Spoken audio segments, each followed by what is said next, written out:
Tibetan শিলচরের পক্ষ থেকে প্রদীপ কুমার নাথ আজকে 9 ডিসেম্বর সোমবার আমি শিলচর বারিকনগর রাধেশ্যাম ভবনে এসেছি। রাধেশ্যাম ভবনে শিব মহাপুরাণ পাঠ চলছে। আমি টিবিটিয়ান শিলচরের পক্ষ থেকে প্রদীপ কুমার নাথ আজকে শিব মহাপুরাণ পাঠের সমস্ত খবরাখবর গ্রাউন্ড জিরো থেকে তুলে ধরার চেষ্টা করব। কারণ টিবিটিয়ান শিলচর সর্বদা ভালো ভালো খবর, মানুষের উপকারের খবর জনসমক্ষে তুলে ধরা। দর্শক, আপনারা আমার সঙ্গে থাকুন, আমরা সমস্ত খুঁটিনাটি খবর দেখানোর চেষ্টা করব। দর্শক, বর্তমানে আমি শিলচর বারিকনগর রাধেশ্যাম বিবাহ ভবনে আছি। আপনারা দেখতে পাচ্ছেন রাধেশ্যাম বিবাহ ভবনে শিব মহাপুরাণ পাঠ দেখার জন্য এই পর্যন্ত ভক্তদের রেকর্ড ভিড় জমেছে। হাজার হাজার ভক্তরা আজকে শিলচর বারিকনগর বিবাহ ভবনে এসেছেন ওনারা শিব মহাপুরাণ শোনার জন্য। আমি টিবিটিয়ান শিলচরের পক্ষ থেকে প্রদীপ কুমার নাথ সমস্ত খবরাখবর গ্রাউন্ড জিরো থেকে তুলে ধরার চেষ্টা করব। আপনারা দেখতে পাচ্ছেন যত আমার ক্যামেরা যাচ্ছে আপনারা ভক্তদের রেকর্ড ভিড় দেখতে পাচ্ছেন। দেখুন, পা রাখার জায়গা নাই।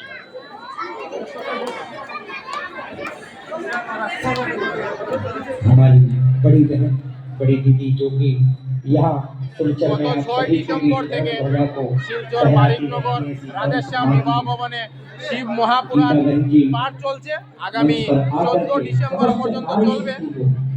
আমি টিবিটিয়ান শিলচরের পক্ষ থেকে প্রদীপ কুমার নাথ ভাবলাম যে আজকে আমি শিলচর বারিকনগর রাধেশ্যাম বিবাহ ভবনে যাব এবং শিব মহাপুরাণ পাঠের সমস্ত খবরাখবর গ্রাউন্ড জিরো থেকে তুলে ধরার চেষ্টা করব, যাতে সমস্ত শিলচরবাসী, কাছাড়বাসী, বরাকবাসী ওনারা ঘরে বসে শিব মহাপুরাণ পাঠের সমস্ত খবরাখবর নিজ চোখে দেখতে পারেন এবং জানতে পারেন। कह सकते हैं हम सनातन का হাজার হাজার ভক্তদের রেকর্ড ভিড় জমে গেছে শিলচর বারিকনগর রাধেশ্যাম বিবাহ ভবন। जोरदार करतल ध्वनि से आप लोग ऐसे समाज सेवियों का, ऐसे सनातन सेवियों का हिंदू संस्कृति के रक्षकों का उत्साहवर्धन करते रहे एवं कंधे से कंधा मिलाकर इनके बनाए हुए मार्गदर्शन में आप लोग भी सनातन की ओर बढ़े। आइए अब हम सभी जोर शब्द सुनेंगे।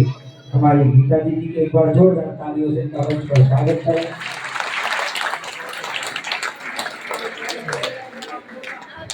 प्रेम से बोलो हर हर। प्रेम में कभी स्वार्थ नहीं होना चाहिए। भगवान शिवा सिंह में दोनों में निस्वार्थ स्वार्थ नहीं है। हे नारद, भगवान शिव के चरित्र आगे की कथा बताओ ना। उनके पुत्र की उत्पत्ति कैसे हुई और तारका के वध का इतिहास बताइए। एक दिन भगवान शंकर बैठे हुए थे, पर्वत पे बैठे बैठे उन्होंने विचार किया। शैया का सुंदर निर्माण किया कैलाश पर्वत पे, सुशोभित हो रहे थे। देवताओं के बस प्रमाण के अनुसार 100 वर्ष पर्यंत लीला विहार करते रहे और कभी कभी लीला विहार से पार्वती के साथ देवताओं के लीला विहार पति पत्नी आनंद में रहते थे। भगवान शिव कभी मूर्छित भी हो जाते थे। काफी समय व्यतीत हो गया, लेकिन इंद्र और सभी देवी देवता मन में विचार करते हैं कि भगवान शिव और शिवा का पार्वती का विवाह इसलिए हुआ था कि हम देवताओं की रक्षा करेंगे। भगवान, अरे भगवान ने जब से विवाह किए हैं तब से हम लोगों को कोई ध्यान ही नहीं है। भाई हम लोग अब कहाँ जाएं? हम इस इंतजार में थे कि भगवान का विवाह होगा, जल्दी बेटा हो जाएगा और जो बेटा है उससे तारकासुर का वध होगा।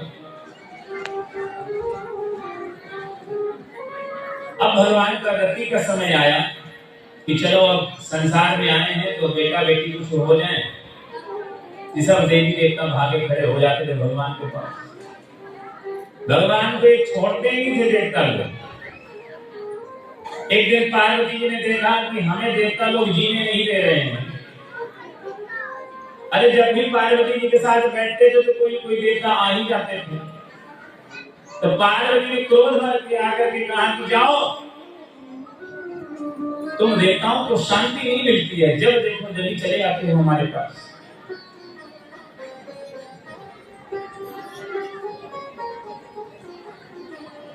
शिव की लीला है और पति पत्नी यदि रति में हो काम की वासना में हो, चाहे पशु हो चाहे पक्षी हो, कोई भी मनुष्य, कोई भी जीव जंतु, तो उनको कभी डिस्टर्ब नहीं करना चाहिए। माता पार्वती भी भगवान शिव के साथ रमणीय लीला में थी। सोए हुए को जगाना, पति पत्नी के प्रेम में भेद उत्पन्न करना, पुत्र से माता को पृथक करना, ये सब ब्रह्म हत्या के समान माने जाते हैं। प्रेम से बोलो हर हर।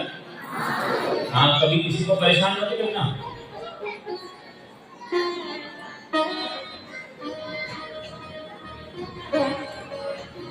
इसका परिणाम ये हो गया सज्जनों, मुनि दुर्वासा का आप सब लोगों ने नाम सुना होगा। ऋषि दुर्वासा बड़े क्रोधी ऋषि थे, बात बात पे क्रोध आया करता था।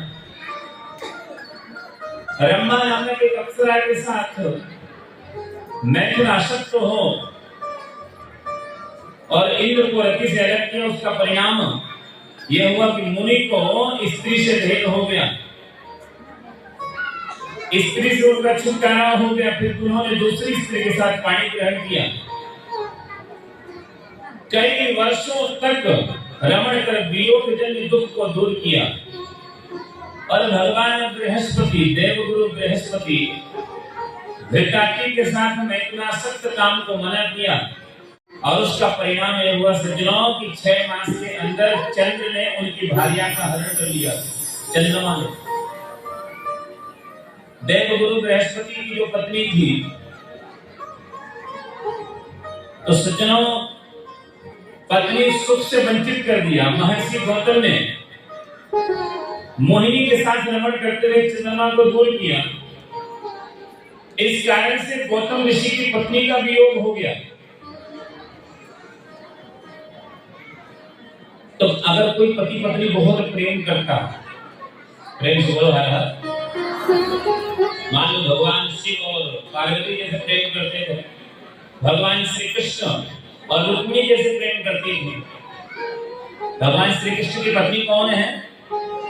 जोर से बोलिए। मुंह से नहीं निकल रहा है, जोर से बोलिए ना, और जोर से बोलिए। पीछे वालों को पता लग जाए। क्या नाम था भगवान श्री कृष्ण की पत्नी का? पीछे वाले तो बोल ही नहीं रहे हैं, बोले रहे हैं भुखमनी, पीछे कह रहे हैं भुखमनी। अरे जोर से बोलो। और पीछे वाले में क्या नाम है कृष्ण की पत्नी का? हाँ, आप थोड़ा सा सुनाई पड़ा, फिर भी अभी भी कह रहे हैं भुखमरी, भूखी मरी। भगवान श्री कृष्ण की पत्नी के नाम था रुक्मिणी। प्रेम था दोनों में, और जब जहां प्रेम होता है, सर्वस्व होता है, वही सब कुछ शांति। जहां सुमति वहां संपत्ति नाम है। जहां वात्सल्य होता है, सब कुछ वही होता है। अंत में भगवान विष्णु कहते हैं, हे महादेव, सब देवता भगवान महादेव के पास जाते हैं। तारकासुर से भयभीत हुए हम सभी देवगण आपकी शरण में आए हैं। आप हम शक्ति रक्षा करिए महादेव, देवताओं का कार्य कीजिए। शिव जी कहते हैं, विष्णु, हम आपके अभिप्राय सब जानते हैं, किंतु भाग्य कभी मिलती नहीं है। अब आगे सुनो। असमय मेरे शरीर से गिरी हुई मेरी शक्ति को कौन धारण करेगा? भगवान शिव के वीर्य से शक्ति कौन धारण कर सकता है इस संसार में? सबने हाथ खड़ा कर दिया। नहीं नहीं नहीं नहीं, नहीं, भगवान शिव को असंभव।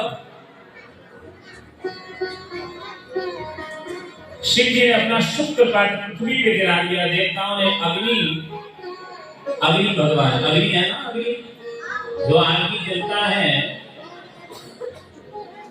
धारण करने की प्रार्थना किया, पृथ्वी पे गिरा दिया था। तब एक अग्नि, एक कबूतर पंछी का रूप धारण करके आया और अपनी चोंच में धारण कर लिया। और शुक्र जो भगवान शिव का जो शुक्र था, वो पेट में चला गया।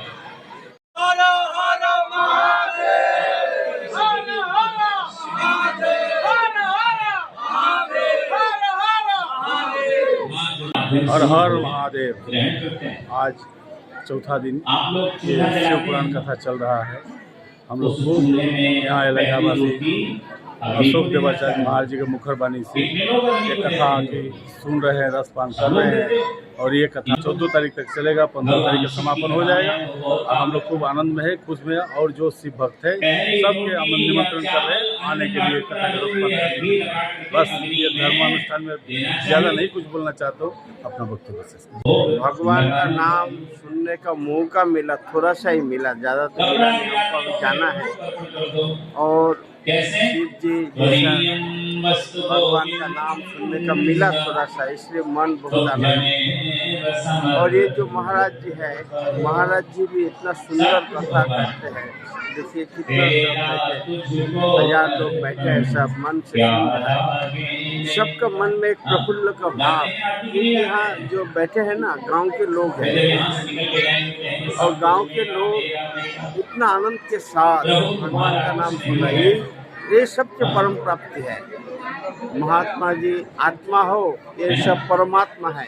दोनों का मिलन में ईश्वर भगवान शिव यह प्रकट हुआ है। इसलिए बहुत आनंद का घड़ी है मेरे लिए भी और सबके लिए। मैं यही कहूँगा मैं।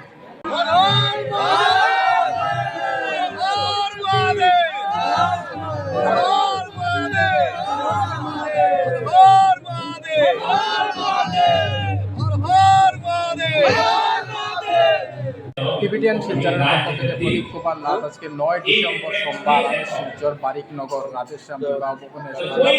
রাধেশ্যাম বিবাহ ভবন শিব মহাপুরাণ পাঠ চলছে। বৃন্দাবন থেকে আগত মহারাজ শিব মহাপুরাণ পাঠ করছে। গত 6 ডিসেম্বর থেকে শিব মহাপুরাণ পাঠ শুরু হয়েছে এবং আগামী 14 ডিসেম্বর পর্যন্ত চলবে। আমি টিবিটিয়ান শিলচরের পক্ষ থেকে প্রদীপ কুমার নাথ সমস্ত খবরাখবর গ্রাউন্ড জিরো থেকে তুলে ধরার চেষ্টা করেছি। কারণ টিবিটিয়ান শিলচর সর্বদা ভালো ভালো খবর, মানুষের উপকারের খবর জনসমক্ষে তুলে ধরে। ধন্যবাদের সহিত টিবিটিয়ান শিলচর প্রদীপ কুমার নাথ। ধন্যবাদ।